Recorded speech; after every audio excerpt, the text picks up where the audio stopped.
Okay, here we go. And outside background. And action. During Close Encounters of the Third Kind, I would say to myself, wouldn't it be wonderful if all of this turned out to be true? And almost 50 years later, I'm now thinking, wouldn't it be wonderful for people to know all of this is true?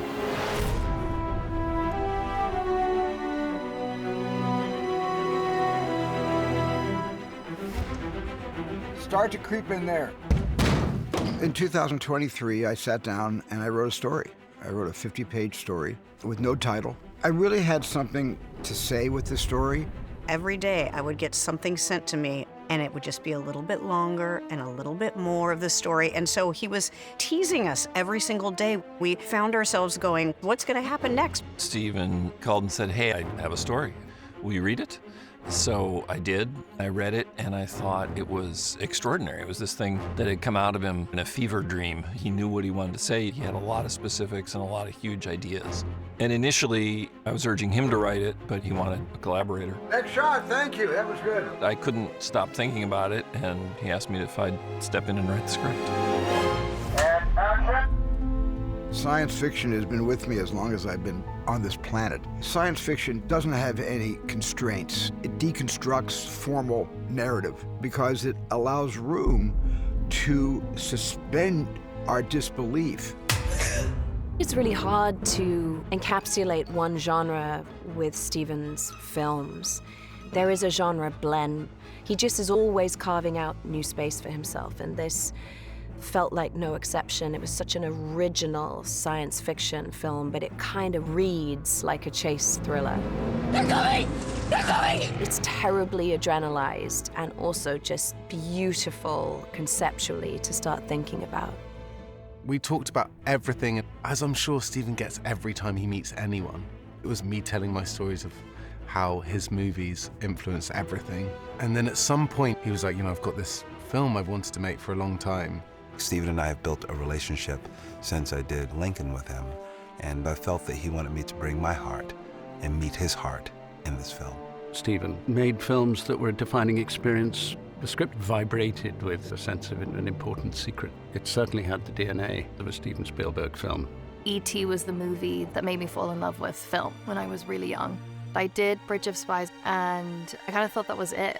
Then to come back, that was my dream come true, to work with him again. My mom had obviously done a movie with him, and our families were friends. And what I heard him say a million times was, it's story. Everything's about the story. It made me curious, and from then on out, I've always been fascinated with the idea of it and almost hoping for an event like this to happen. I want to get a couple of people standing right here.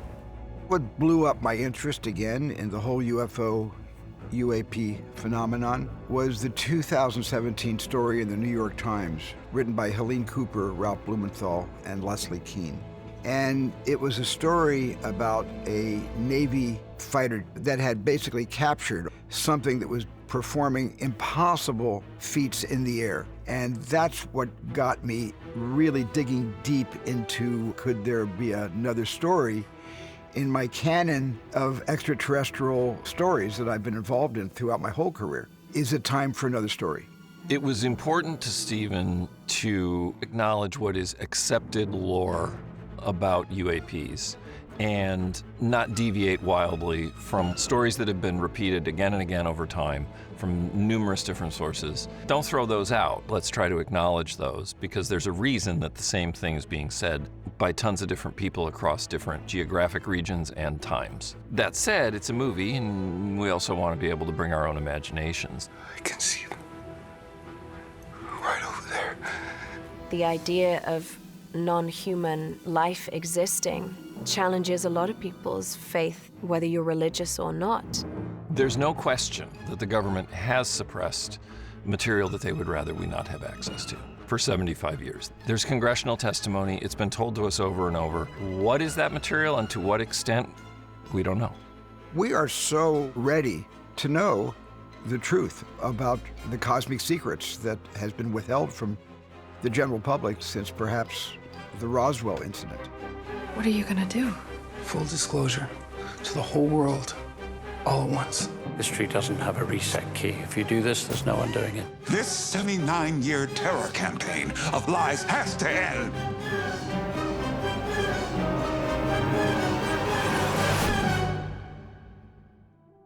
will toast the first shot, and we toast the last shot.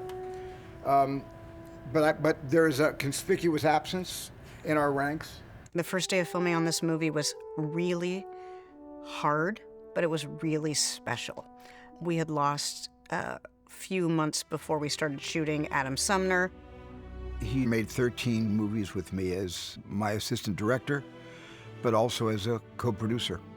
And he was very essential to my films. Adam was the greatest AD I'd ever worked with.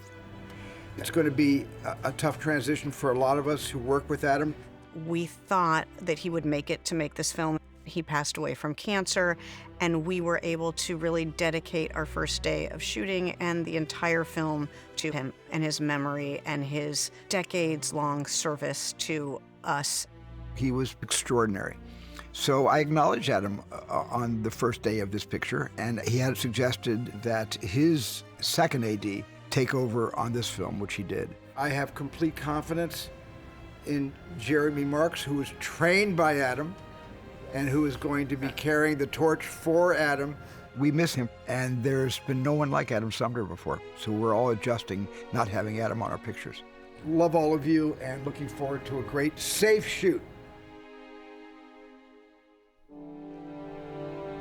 It's a normal day, and she's having the usual encounter that she does with her stoner boyfriend, Jackson. And they're in the kitchen, and a red cardinal flies in. First, it's going to land here, Janish. Yep. And it'll sit there for a second. It's going to fly and land right here.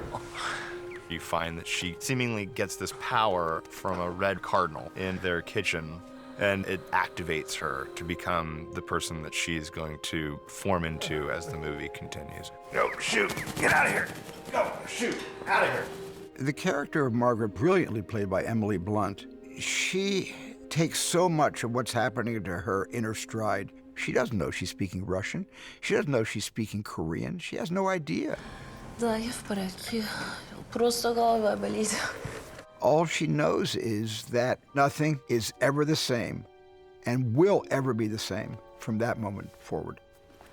I learned some Korean, I learned some Russian, and Stephen and I created an alien language, a non-human language. And good morning, Kansas City. And what a beautiful morning it is. She starts making these sounds. Don't look at each other, just keep looking at her.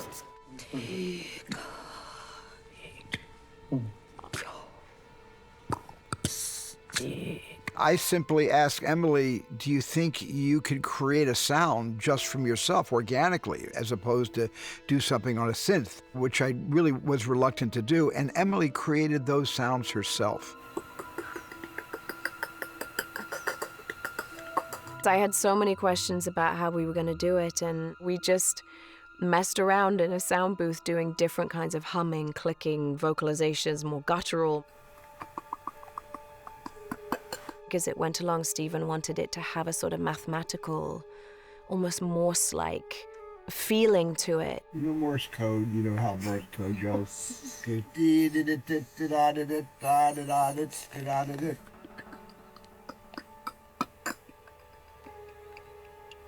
That's really good. That's really good. Thank you. That was fantastic. Wow. The patterns are great. Gary edited the sounds, and he selected parts of the breathing and parts of the sounds, but everything that comes out of Margaret's mouth is organic to Emily Blunt. It was just a blast working with Emily. She's become a real buddy of mine.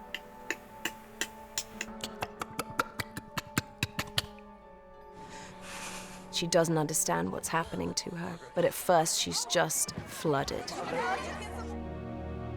So there's different iterations of these abilities, like when she eye locks with someone. I think we've experimented with different versions depending on who she's eye locking with and how comfortable she is with these powers. I look at somebody and I just drop in on them. It's like for a few seconds, I am them. When she's able to kind of drop in on them and see everything and read everything and everything that causes them pain or joy. They said we could go up to the lake on Friday, and Grandma and Grandpa will be there, and Uncle Howard and Bobby and Teresa and everybody. Walk forward just toward the end of the line, while you're still talking. It can be deliberate, or it can be happenstance, or it can surprise her, it can surprise the person. That shape shifts throughout the course of the film as well.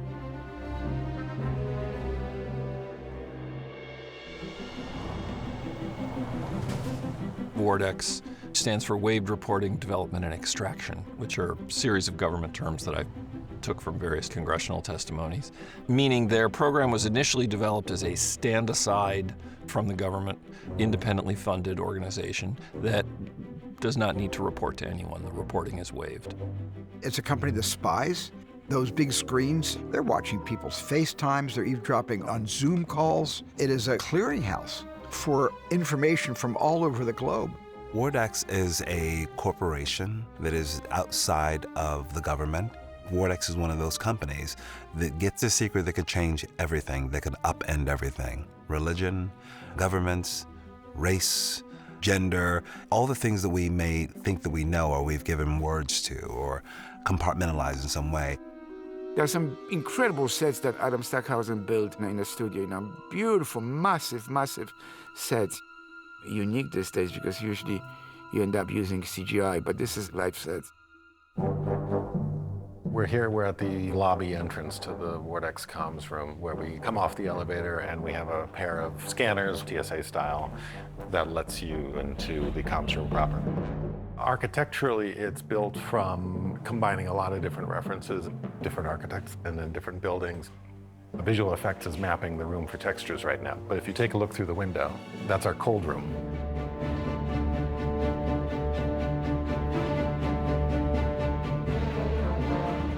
Scanlan's office.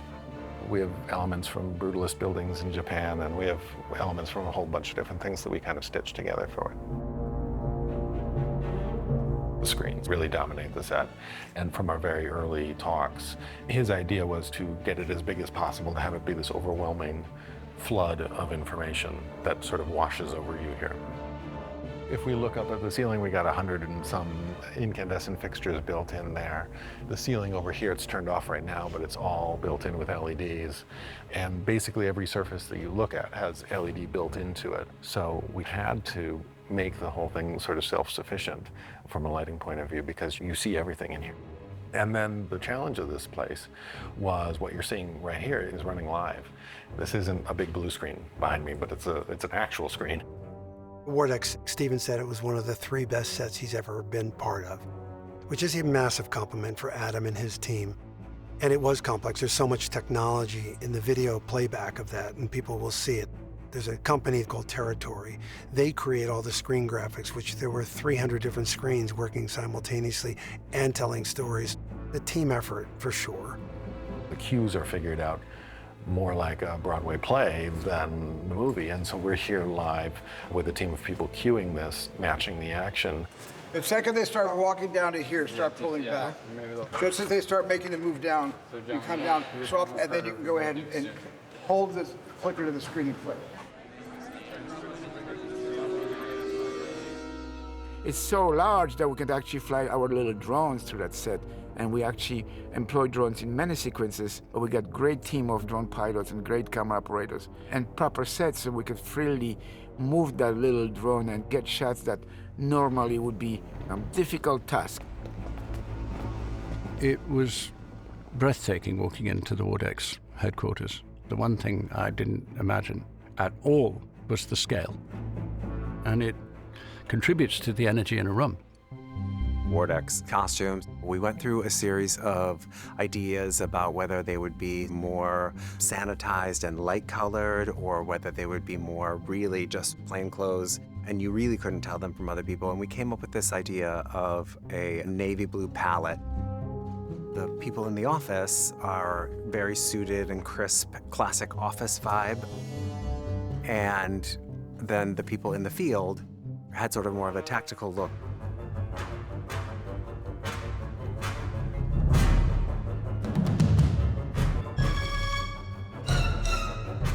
Scanlan is overseeing as the director of WARDEX. It's the navy blue artificial casual uniform. Sir?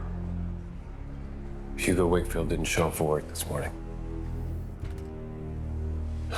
His desk was cleaned out. Hugo, he's a defector from that same group. He moves into a warm color palette and much more relaxed, much more cozy. It is indeed contrast to the uniform of Vortex. Hello, Hugo. It's terribly misguided for you to dive with that thing. It's not a magic wand, and it's not a weapon, but it has functions very far beyond your limited use of it. There's a device in the film that is a piece of recovered alien technology that we don't fully understand, which is great. And for most people, it will do nothing. But for Margaret, who has been imbued with a stronger sense of things, it'll do a variety of things, which we discover as she does over the course of the film. It takes her a while until she's able to harness these abilities. As it sort of accelerates and as she becomes more in possession of it, it then becomes even more extraordinary, but it is like off the Richter. My first day on this movie was the scene outside the wrestling complex. Round the back, Scanlan comes, and I pulled out this device, and so Stephen gave it to me on the first day, and Joel in the art department, they've done an incredible job. There's this moment where I have to bring it out as a threatening moment. I was pulling it out like this, and I was wielding it like a gun. And Stephen, it's just like a brilliant Steven Spielberg bit of direction. He came over and he said, just hold it lightly. You don't need to threaten. You just hold it like this, very lightly in your hand. And the significance of it is our response to that, knowing how dangerous it is. Just loosen your grip. Loosen your grip. That's it. Do not exert any pressure on it. It's one of the best notes I've ever had. So simple. Okay.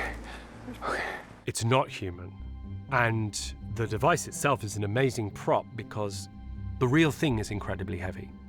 And when you look closely, has incredibly ornate markings. The device itself, it's actually a very simple form, but it was really complicated to get there. And Joel Weaver, the prop master, we're making it just right. And it's kind of like a Damascus steel where there are a couple of different steels folded together. This object is described as smooth yet polished with a metal unlike anything you've ever seen before, and ultimately landed on a shape that everybody liked. It's a seven-sided figure. So if you look closely, there's no flat surfaces on it. It's not a magic wand, but it sometimes acts like one.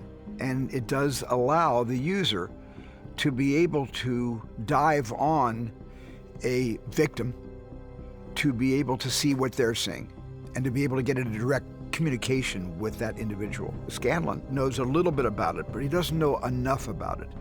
This device doesn't always do the same thing. It depends how you use it. So for instance, diving. With Hugo, it's just like teleporting. With Jane, it's different. I appear before her, but it's also mind control. That's a very special sequence to pull off. And how was I going to sort of physically tell that story? Hello, Jane. Please, have a seat. It was my first day with Colin, and both of us were nervous because he's technically not in the room, but he is in the room, and how are we going to make that feel like it's actually happening? But it ended up being one of my favorite kind of acting pieces that I've ever done. Do you remember the name of the road? No. Do you remember anything about the road? It was a dirt road. And it was a fascinating ebb and flow between us. And our eyes have changed color. I'm looking into my color eyes, and she's looking into her color eyes. You've done very well, Jane. Your service to your country. And to get to have the good Jane and then the bad Jane, that was fun to play.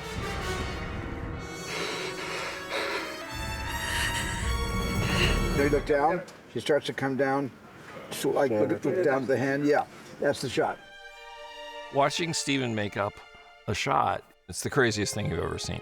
We come out of the car like this. We come back to here, great, and we see the door. He preps like crazy. He's fully prepared and knows exactly what he wants to do when he comes to the set, but then he improvises. And watching someone with that visual imagination improvise a shot, that's fascinating. It's very exciting and rejuvenating and creative process of making movies with him. There's a language that is very uniform across the movies. It starts very kind of entertaining, a little bit homage to 70s. It's a little bit garish, a little bit film noir, and then very quickly we realize that we are now present time, and it's some kind of a suspense thriller, and the guy is on the run. It has car chases, and we've used all the methods on this movie. There's the low loader where your car is planted on a sort of truck behind a car being towed. And then there's a little pod on top of the car, and the stunt driver is driving the car from above you, but you feel like you're driving. It's the most crazy, intimidating, terrifying concept, but in reality, these stunt guys are so skilled that you feel really safe throughout. Like, this is so exciting. And we were driving through trees, and I'm pretending like I'm doing it. It's about populating your imagination in a way that makes everything feel incredibly real. There's a lot of driving work and a lot of pursuit. You can pull off some of these car driving day work on a stage, but Steven shot most of that on location with car mounts and camera cars and cranes and things so that it doesn't have that artificial feel to it. I'm doubling Josh, who's one of the leads in this film, doing all of his driving. And I'm also driving the pod car as well, so I'm his stunt driver for this movie. Everybody's trying to crash me and try to crash me out because I'm the guy that stole their car. And then we're overlapping that with pod car work with actors in the car, so that way it all ties together.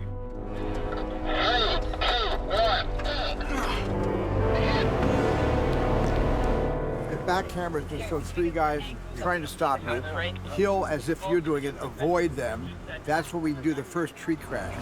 Then you're gonna back up, then see how you turn? See how the head turns? Then we're gonna back up. So you turn your head back we hit the second tree. Great. We rear end the second tree. And then you shift again and we head off to the house and we'll be on your profile as we drive toward the house.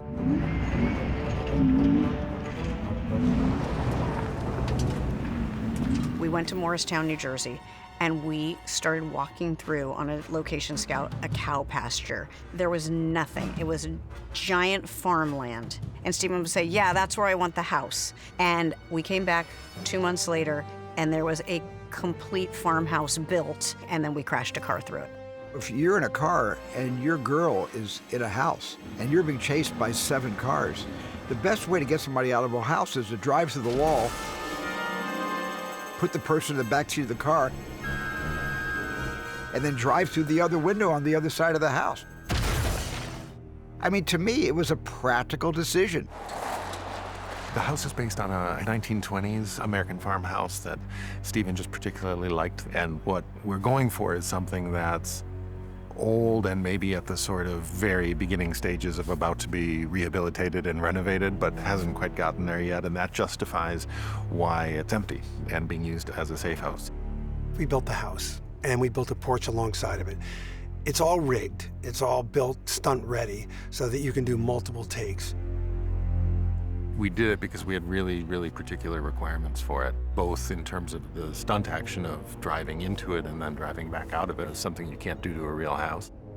We had one main car. We pulled the motor out. It's on a rail and it's pulled to a mark. And so there was probably a good week of testing with special effects. And then they built a fake balsa wood wall and breakaway glass, so it's safe for the actor. Now these 2 cars have to come in faster. They have to come in and stop quick. 1 car right there, stop right there. And then they're coming around the corner just as he gets himself in. They got to come around the corner.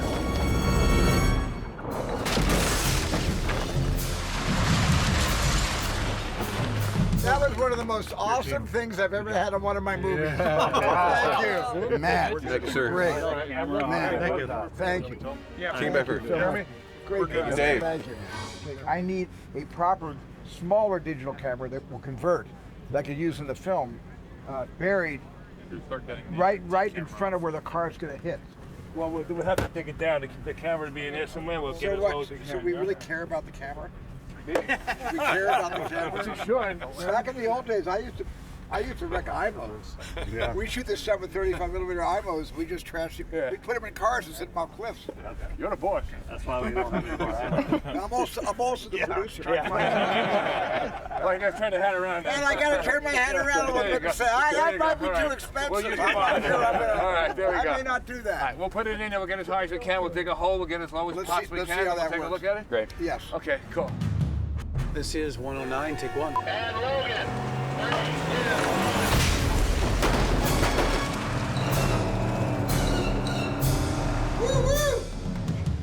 That was amazing. Yeah, that was a trip. That was phenomenal. That was just phenomenal. The hope when you do a Steven Spielberg movie is that you will end up in some awesome action sequence. The train sequence is something that I actually dreamed up when I made Duel all those years ago, back in the early 70s. The truck pulls up behind Dennis Weaver in his red car and starts to push Dennis Weaver into a moving freight train. And of course, the train passes and he never hits the train. And I always had that in mind. I thought, but maybe with Disclosure Day, I can do how I really wanted that sequence to end. Look forward, and then you go really fast into them. Really fast into them. The scale of it, and to do it all practically, to have a real train track, real cars. He's able to create scenes and action that you've never seen before. And 3, 2, 1, go.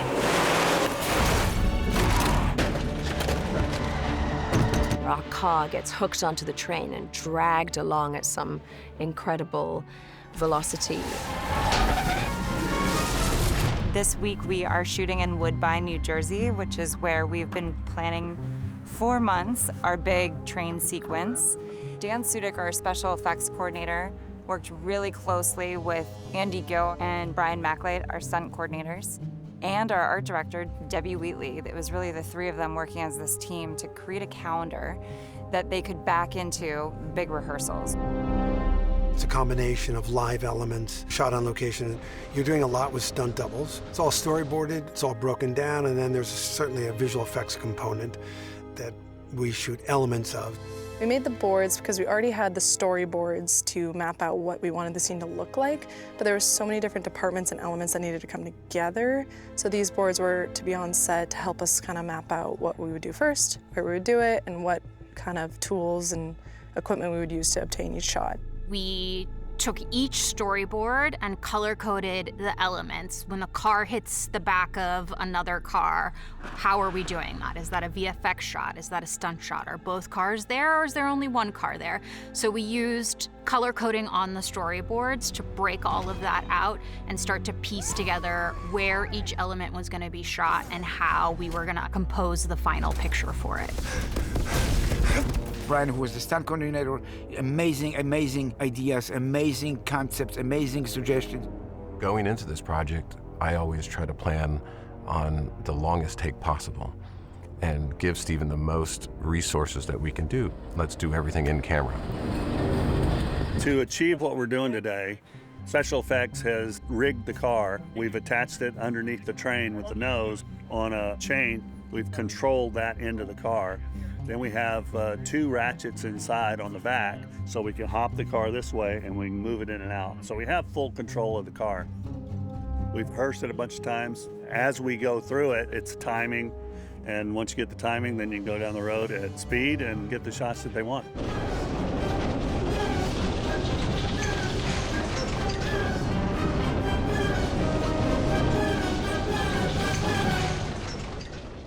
After we've done all the on-location work, we've brought a train car from South Jersey to the backlot here at Steiner Studios with the car rigged underneath the train, surrounded by blue screen. And now our actors are put into this with wind machines and with wires. I haven't done many stunts in my career, and I was so excited. You got to act like it's unsteady. It will be moving, and it is going to be unsteady. Yeah. We're on these wires that are attached to a vest that you wear. And so you're always safe, but you're not being pulled up when you jump. You're doing the jumping, you're doing the grabbing. It's so crazy. It's messy and it's imperfect. So all the action will be terribly humanized because, again, neither of these characters have ever been put in an environment like this before.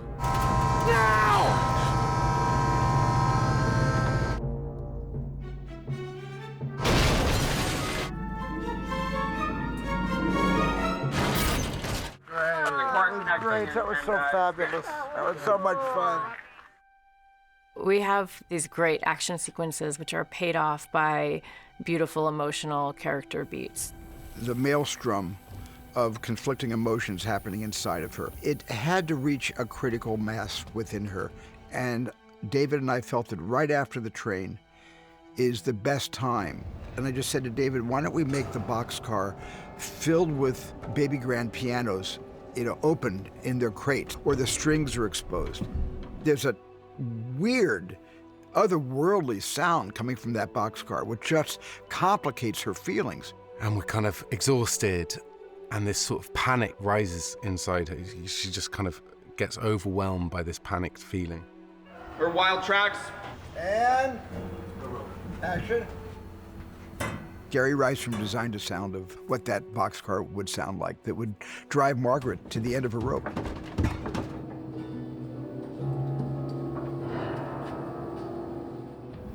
Give me your hands. Okay, look at me. No. Look at I'm gonna see things when you see things. I learned so much watching her and her technical abilities. So skilled as an actor. I can't feel my hands. Okay, give me your hands. Come on, put your hands here. Feel it. I'd been wanting to work with Josh for so long. He's got vulnerability that radiates out of him. And there's something about his choices and how real they are and how human he is. Okay now. It's unexpected, I think, to go from an action sequence to such a beautiful emotional moment with the character and then hold on it for so long and rest with them. And it's really the only breath this film takes. And then we move on to the next scene.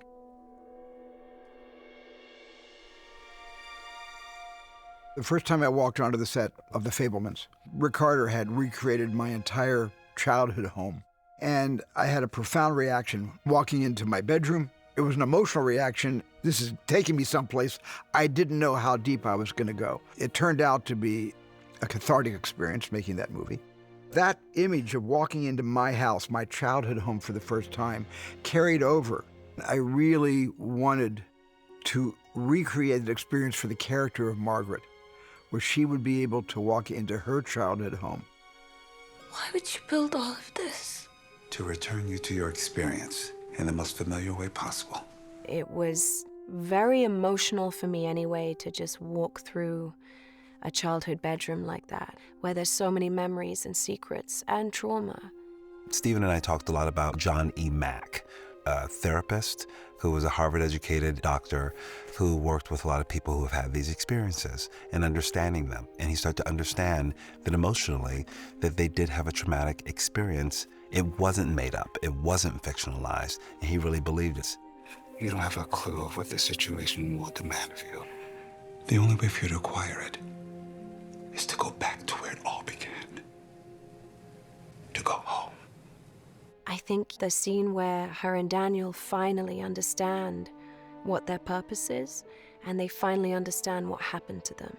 The reveal of that, the realization of it, the peace that comes with that. It was a beautiful experience shooting those scenes. Look around the room one more time. The power of memory is not accessible to everybody. Some of us just go through life one day at a time, and we're always looking forward. And there's other people, like myself, very nostalgic, that loves to look back. I've made movies my whole career for the children in all of us. But the child in each of us never dies. And that little kid, they're there for you. And if you tap into that, let your conscience be your guide, well, in a way, that part of your conscience is your child self. Are you Delaney? Yes. I'm Stephen. Can I give you a elbow? Hello? How are you today? Good. Are you excited about this? Yes. Have you been dreaming about this and thinking about this? Yes. And I'm going to give you a cue to look at kind of an amazing thing. Not too amazing, but something happens that stops you from singing.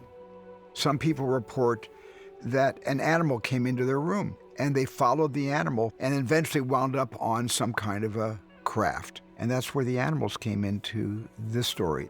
I will be standing right there and you can look at me and you can pretend I'm a deer that came into your bedroom. Got it. Okay? I'm the deer that came into your bedroom.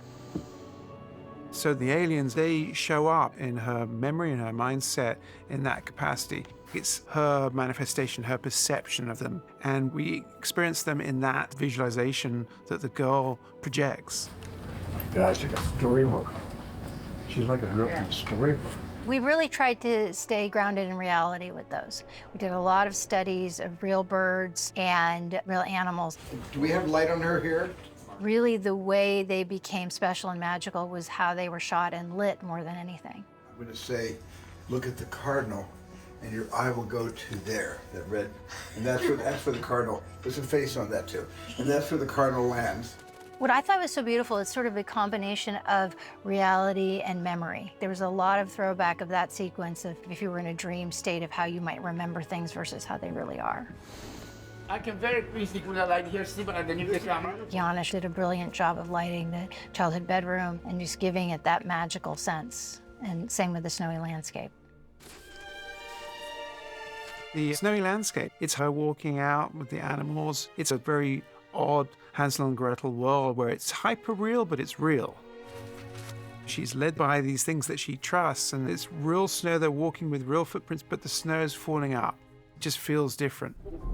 The way Stephen had described it was the aliens were trying to make her feel in a comfortable space, and so that's how they came to it being their childhood bedroom. Start looking around, Delaney, a little bit to your left. Then there's a really lovely shot where we are in the ship and we're on the manifested stag. And we come around, and as we come around, oh, it's in vivo, the alien. And here she's remembering her abduction. Oh, it looks like an operating table. So it's sort of bitter and sweet a bit, I think, there. And then snap and look right into the lens, scared. Great, that was fantastic. A bright environment allowed us to be a little ethereal and undefined, and it allows it to be a little less literal. We created a lot of elements that were more based on cinematic lenses and water, and played around with a lot of things of what alien technology might look like, and all of those kind of things that we peppered in to shots to give them reality. Beautiful cut. Very nice. Okay, cutting there. That was good. One of the great sequences is the warehouse. On the A side, you have a house, you have a set, you have 2 fire trucks, and all of a sudden, the B side is completely empty. So there's a nice little fun sequence of Wardex coming in and getting caught off guard. Stephen had really a clear idea about how he wanted to reveal that there was not a house, and he shot this great crane shot back where you see the house as they're walking in, and you're like, okay, they're screwed. And then you pan up from them walking in and see that the warehouse is empty, which is a great moment. No one move, no one make a sound. They can't see us. Stephen had a very clear vision. We had 2 stunt performers run and crash through a real window. And then we had a real stunt performer crash through a door, which is rigged by special effects.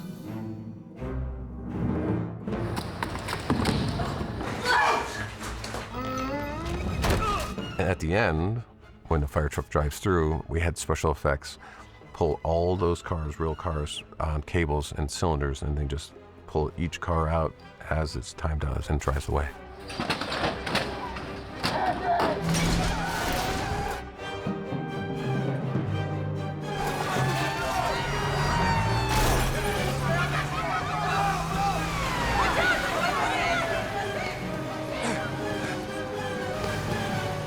Which one do we follow? There's only one place she's going. KCXC, the television studio that Emily works in Kansas City, kind of starts the movie and ends the movie. It's a big character in the film. Again, Adam Stockhausen put together something quite special. We created a functioning TV station. We created functioning control room, which we utilized, and all the cameras on the floor were actually operating feeds into our own video playback. You have so many interweaving narratives, and you know at some point there will be this convergence of people that have been working towards this massive finale that takes place in the TV station. And it was the most emotional experience because I could see Steven just retain the entirety of this film in his head and deliver the third act in the most beautiful and restrained way, actually, in such a human way. And it was moving. We were so moved shooting those scenes. Whoa! When the light change happens, we wait a beat, and then they come through the door, and everybody on the floor backs out in two directions like the parting of the Red Sea. Wait! Hold it! It's like it's the arc of Jane's story. At the beginning, Jane comes from the perspective that the world is going to go into chaos if they find out the truth. Tell them the truth. To have that moment with Margaret at the end was sort of just tying up that story and say that she's on board with this and this is the right thing for the world to see.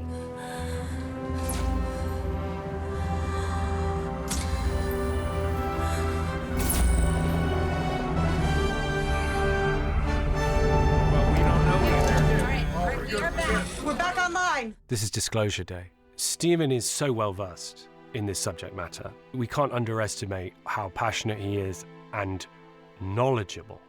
It really feels like a question of when and not if for everything that we talk about in this film. One of our key collaborators was Cindy Tolan, our casting director. She's amazing and extraordinary at finding people to round out the worlds that we create. She was able to cast Courtney Grace, who was the newscaster at the end of the film. The pleasure is mine, truly, truly. She did such a great, amazing job. Sorry, we have just been handed an extraordinary I've got a breaking banner for you. What does it say? The thing she said in Kansas City. Josh's character has information which he's going to share with the world, and it's sent to NBC 30 Rock. Quiet, shut up! Take a look, shut up! Take a look at what's on preview. And those folks that make the decision to send it out to every news organization in the world. My job in real life is pretty much what was happening in the movie. All the elements, graphics, and tape playback, and all kinds of stuff here. I actually make all that happen visually on air. Stephen actually wanted to understand what does each person in the room do at this time and how do we recreate that for this film. And action. New York Control. Give me Kansas City feed on preview. We've had various meetings with their team, whether it's the writer asking about script, how do you bring breaking news to air? Like, what are some of the things these people would be saying here? What would they be doing? He was very, very open to any changes that might need to be made if they didn't really quite match the reality of television. Do you see this? Oh, girl, I see it. It's on EchoStar 12, transponder 10 KU digital. Take it. What are you doing? Sending it out on the pool feed. KCXC Kansas City, this is Kit, NBC New York. Wait, you can't do that. This is NBC exclusive. Not anymore. I had to remember that they just want to see me do my job, notifying every network, like take this feed, take this feed, take this feed, and just to make sure that they got it, and also to make sure that they understood, like, this, if I'm interrupting, that's a major deal. I got you a clean feed, I got it. For the disclosure sequence, we had a room of blue screens that 30 Rock had to manufacture all of the shots for the disclosure. Some of these were shot by production, some of them were visual effects, some of them were archival footage that then visual effects worked on to enhance and add the UFO elements to it. 22, take. This is Disclosure Day. Adam Stockhausen, production designer, started sharing with us designs for the characters. and they referred to them as characters, and we just started delineating them as 4-foot characters and then 7-foot characters. The design is a classic gray style alien. You get to do a realistic version of what has been just legend for so long. And it's not going to be a whimsical or fantastical creature. It's just the alien that humans have experienced. It's great to be able to do something on that level of realism that people can connect more with. The eyes are kind of shark-like and inanimate, but in that sense, they're also a blank slate where you can read into it. It's a 3D print of the sculpture, and then we'll vacuform over the top of it, and then paint the inside so that it has that nice gloss feel on it. Here we go, guys, and background, and action. Our job was to create first the victims, surveillance camera of crash sites and the victims of the crash sites. And then I want to be able to get some of our soldiers just around the middle here. I like to have some of the middle in the foreground here. So we started with 2D concept design that we were working on to get the initial look approved. And then from there on, we have to actually build the alien. So here you can see him. He's kind of clean. He's not the damaged version. And then we started taking away chunks of him so that we could create 4 different destroyed corpses for the film. So all these little chunks that we take away are pieces that we'll put into the mold. And then we can create these destroyed guys that meet a very unsavory end. Slate, and disappear slates, and camera. You've got reality of Roswell, and so you've got the period set, the look that you would expect to see for that. And that's all Adam and his group. It's lit by Janusz and filmed in a way that we could then treat it to make it look like it was footage from the past. We were dealing with recreating formats of 16mm reel-to-reel videotape. And so everything had to be authentic to the technology we had in the 40s, 50s, 60s, 70s, and on through to today. We'll let them go in here first.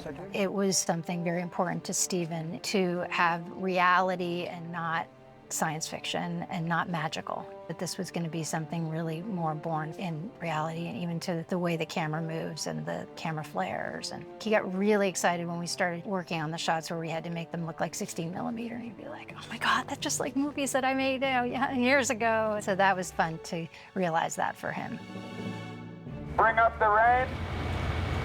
Okay, here we go, and background, action. Lighting was there for real, the rain was there for real, the mist, we kept nearly everything that we could. And the aliens are digital effect, but it is quite another very eerie scene where the 3 aliens are walked into the tent. And Stephen was very clear, I don't want them walking like humans. The gag is gone if you do that. We ended up doing several motion capture sessions with a gentleman named Terry Notary, because it was important that it had to be not silly, but different, and not like you would imagine a human could walk.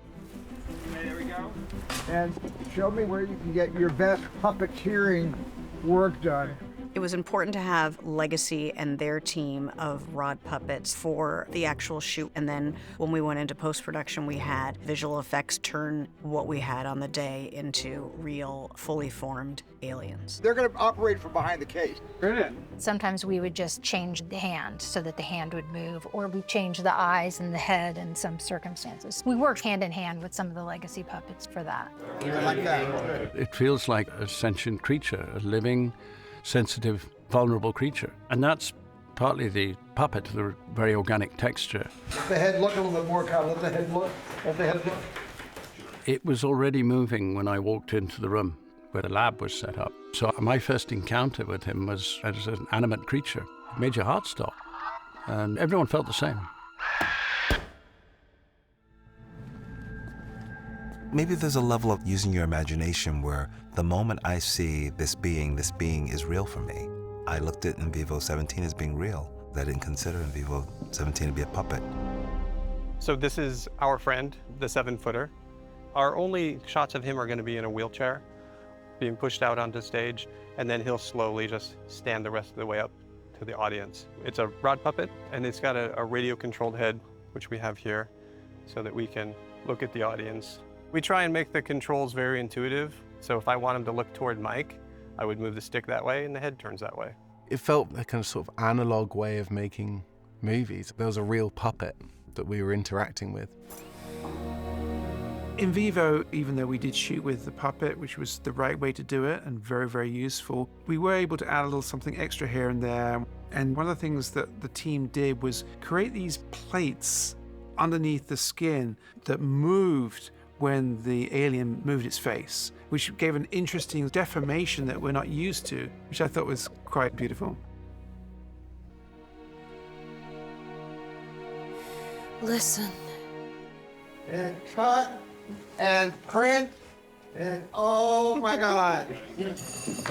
This movie was especially fun because it was an entire ensemble. It was such a great experience on set that we knew we had exactly what we needed, that we had something very special. We wouldn't have been able to have a movie if it weren't for all of you who gave us such tremendous, talented, inspired support from the very beginning. To all of you and for all of you for everything you've done for all of us. Thank you. Stephen, which film of yours would you show aliens if they ever came to you? Well, not Saving Private Ryan. No, but I don't know. It's a great question. What would I show them? Gosh, probably Firelight, the film I made when I was 17 years old in 8mm, just so I could say, did I get any of it right? Did we get any of this right? That's the shot. I would just say, because I've made all these movies about you, how come you never revealed yourself to me? You know, where was my sighting? I haven't had any close encounters except when I make a story about extraterrestrial communication. Stephen walks into every day with a great hope. There's faith that destiny exists, that there are no accidents. These are all parts of his character and parts of his belief system. And I think that's all infused into every movie he makes. And the idea of all of us to keep looking up, I think, is a very poignant one. Do you think there could be others? Why would he make such a vast universe, yet save it only for us? The fundamental thing for me was an ancient question for all of us. What exists beyond what we know?